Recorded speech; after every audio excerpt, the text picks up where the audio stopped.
अस्सलाम वालेकुम नाजरीन।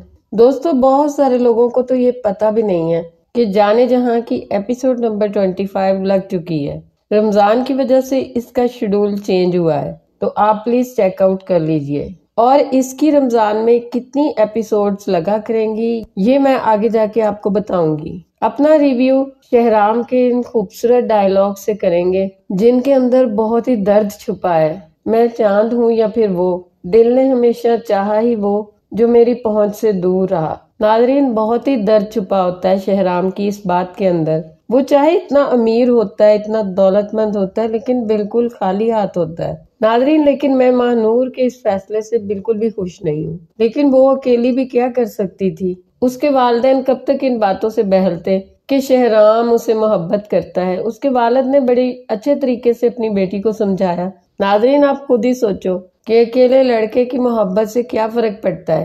कौन था जो महानूर का रिश्ता लेकर आता? जिसने आना था उसे तो नफरत थी महानूर से। नाजरीन, शहराम घर आ चुका होता है हॉस्पिटल से, तो उसकी माँ दिखावा करते हुए बहुत अच्छे से उसका इस्तकबाल करती है। लेकिन शहराम अब बात बात में किश्वर बेगम को यही जताता है, बहुत ही ढकी छुपी तंजिया बातें करता है। किश्वर बेगम थोड़ा सा चौंकती तो है उसकी बातों से, लेकिन नाजरीन शहराम भी काफी ज्यादा मोहतात हो चुका है। वो ये नहीं चाहता कि फौरन से सबको पता चल जाए कि वो सब कुछ जान चुका है। अभी तो उसे काफी ज्यादा तकलीफ है कि वो अपनी बाप के कातिल के साथ एक छत तले रह रहा है। नाजरीन, अगर उसके पास आसरा था तो सिर्फ महानूर की मोहब्बत का। अब वो आसरा भी उसके हाथ से खत्म हो रहा है। लेकिन शहराम बिल्कुल ऐसा नहीं है कि किसी पे जबरदस्ती कर सके। तैमूर और उसकी वालदा जब घर पर मुबारकबाद देने आते हैं तो किश्वर बेगम तो खिल जाती है सुन के कि महानूर ने तैमूर के लिए हाँ कर दी। नाजरीन, वो मिठाई खिलाती है शहराम को, क्योंकि वो तो जानती होती कि शहराम को कितनी तकलीफ हो रही है। और शहराम भी अब समझता होता है कि मेरी तकलीफ से मेरी छोटी माँ को सुकून मिलेगा। तैमूर वगैरह के जाने के बाद किश्वर बेगम इससे पूछती है कि महानूर तो तुम्हें नहीं पसंद करती थी। तो शहराम आगे से कहता है कि शायद उसको मालूम हो गया था कि मैं कितनी ऊंचाई पर हूँ और वो जमीन पे रहने वाली, क्योंकि वो जानता होता है कि उसकी छोटी माँ क्या चाहती है। इसीलिए वो उसके जहन के मुताबिक उसे जवाब देता है। और नाजरीन, यहाँ से फिर शहराम महानूर के पास जाता है और महानूर से पूछता है कि खुश हो ना आप? वो आगे से कहती है कि जी बहुत खुश हूँ। गो कि वो झूठी बात कर रही होती है, लेकिन अब उसने फैसला कर लिया होता है कि अपने वालिदैन को कब तक जलील करवाऊंगी। जब शहराम ही कोई कदम आगे नहीं बढ़ा रहा तो वो क्या कर सकती है अकेली। अब वो खुद तो नहीं जबरदस्ती शहराम के साथ अपना रिश्ता पक्का कर सकती। इसके लिए शहराम को कदम बढ़ाने थे। लेकिन शहराम बेचारा तो खुद इतनी ज्यादा मुश्किलात में घिरा हुआ था कि उसे पता ही नहीं था कि ये सब इतनी जल्दी से हो जाएगा। नाजरीन, शहराम यहाँ बहुत ही टूटे दिल से कहेगा, चेहरे पे मुस्कुराहट से जाते हुए, खुश रहना हक है आपका, नई जिंदगी शुरू करने जा रही हैं आप। वो यहाँ पे महानूर को दुआ देगा कि आप अपनी जिंदगी में हमेशा खुश रहो। और नाजरीन, यहाँ पर आप देखोगे कि महानूर वो चूड़ियां जो शहराम ने उसे दिलाई होती हैं वो शहराम को वापस कर देती है। शहराम को बहुत ज्यादा दुख होता है और वो माजी में खो सा जाता है जब उसने ये चूड़ियां उसको गिफ्ट की होती हैं, लेकिन वो वापस ले लेता है। वो कर भी क्या सकता होता है। यहाँ पर ही वो सोचता है कि मैंने उसी चीज की ख्वाहिश की जो हमेशा मेरी पहुंच से दूर रही। और नाजरीन, जब शहराम और महानूर बातें कर रहे होंगे तो उसी वक्त तैमूर भी यहाँ पर पहुंच जाएगा। वो इन दोनों को आपस में बातचीत करते देख लेगा और हो सकता है कि वो चूड़ियों का गिफ्ट वापस करते हुए भी देख ले, लेकिन वो ये बात महसूस बिल्कुल नहीं होने देगा। और नाजरीन, यहाँ पे शहराम तैमूर को भी बोलेगा कि तुम महानूर का बहुत ज्यादा ख्याल रखना, वो बहुत ही अच्छी लड़की है, उसे कभी कोई दुख ना होने देना। तो तैमूर बोलेगा कि मैं ऐसा कभी होने नहीं दूंगा कि उसकी आंख में कभी आंसू आए। लेकिन नाजरीन, यहाँ पे तैमूर को भी थोड़ा सा शक हो जाता है कि शायद कहीं ऐसा तो नहीं कि वो महानूर के साथ कुछ गलत कर रहा है। लेकिन उसने तो टाइम दिया था, महानूर ने अपनी मर्जी से हाँ की है, तो वो इस बात को झटक देगा। दूसरी तरफ नाजरीन, एपिसोड में आपको ये भी दिखाया जाएगा कि जब यही बातें कबीर को पता चलेंगी तो कबीर की तो हमेशा से कोशिश है कि महानूर कभी जिंदगी में कोई खुशी ना पा सके। तो यहाँ पे वो बहुत ही गुस्से से कहेगा, इतनी आसानी से मैं उसको नई जिंदगी शुरू करने का मौका दूंगा नहीं।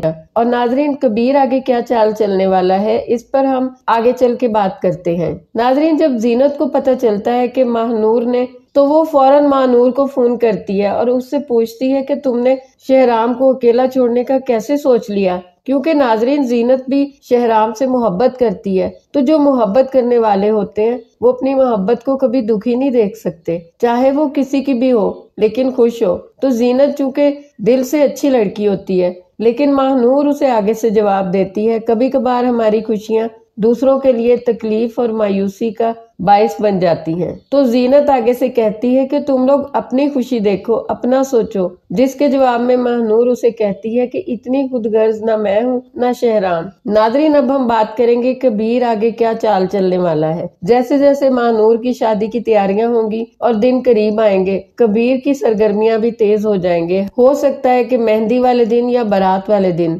ناظرین کبیر تیمور پہ اٹیک کرے گا یا پھر کروائے گا اور یہاں پہ تیمور کی موت ہو جائے گی اور ماہنور بیچاری کے ساتھ دوسری دفعہ ایسا ہوگا۔ ماہنور نے تو ہمیشہ یہی چاہا کہ کسی کو اس کی ذات سے تکلیف نہ ہو، اس نے تو اپنے دل کی خوشی تک اپنی زبان پہ نہیں لائی، لیکن ناظرین جو بے زبان لوگ ہوتے ہیں، جو زبان ہوتے ہوئے بھی دوسروں کی خاطر اپنی خواہشات کا گلا گھونٹتے ہیں، قربانی دیتے ہیں، دوسروں کی خوشیوں کے لیے اپنے آپ کو تکلیف میں ڈالتے ہیں، تو یہ تو ڈرامہ ہے۔ حقیقی زندگی میں بھی آپ دیکھو گے کہ اللہ تعالیٰ ہمیشہ اس کی خوشیاں اس طریقے سے پوری کرتے ہیں کہ اس کو خود بھی نہیں پتا چلتا۔ تو یہی ہوگا، ماہنور تو نہیں چاہتی ہوگی نا کہ تیمور راستے سے ہٹے، لیکن غائبانہ طور پہ اس کی مدد ہوتی ہے اور کبیر کا نفرت میں اٹھایا ہوا یہ قدم ماہنور اور شہرام کو آگے جا کر ایک کر دے گا۔ کبیر کو تو اس قتل کے جرم میں جیل ہوگی اور جمال صاحب بھی اس کا بالکل ساتھ نہیں دیں گے، کیونکہ اس طرح تو ان کی سیاست پہ برے اثرات پڑ سکتے تھے۔ اور ناظرین دوسری طرف عالیہ بھی تبریز سے رشتے سے انکار کر دے گی، کیونکہ وہ دل سے عبدل کو چاہنے لگ گئی ہوتی ہے۔ وہ صاف صاف اپنے والد کو بتا دے گی کہ وہ جانتی ہے شہرام بھائی کے ساتھ سب کچھ کرنے میں آپ کا اور تبریز کا ہاتھ ہے، آپ صرف شہرام بھائی کو تکلیف دینے کے لیے تبریز کا استعمال کر رہے ہو، اور آپ نے تو اتنا بھی نہیں سوچا کہ میں آپ کی بیٹی ہوں، آپ اپنے مقاصد کے لیے مجھے بھی استعمال کر رہے ہو، تو میں تبریز کے ساتھ یہ شادی ہرگز نہیں کروں گی، اور میں آپ کو صاف صاف بتا دیتی ہوں کہ میں عبدل کو پسند کرتی ہوں اور صرف اسی سے شادی کروں گی۔ اس کا باپ تو تھپڑ مارتا ہے عالیہ کے منہ پہ اور اس کی ماں کو کہتا ہے کہ اس کو سمجھاؤ یہ کیسی الٹی سیدھی باتیں کر رہی ہے، کیونکہ عالیہ یہ بھی جان چکی ہوتی ہے کہ تبریز کسی اور لڑکی میں بھی انٹرسٹڈ ہے، نہ تو وہ کریکٹر کا اچھا ہے نہ زبان کا اچھا ہے، تو پھر آخر وہ اس کو کیوں اپنائے۔ ناظرین اس رشتے کا بھی انجام کوئی اچھا نظر نہیں آ رہا، اور اب ہم آپ کو بتائیں گے کہ اس کی کتنی ایپیسوڈ ویک میں لگیں گی۔ تو ناظرین اس کی صرف ایک ہی ایپیسوڈ لگے گی جو منگل کی شام آن ایئر ہوا کرے گی۔ آج کے لیے بس اتنا ہی، اللہ حافظ۔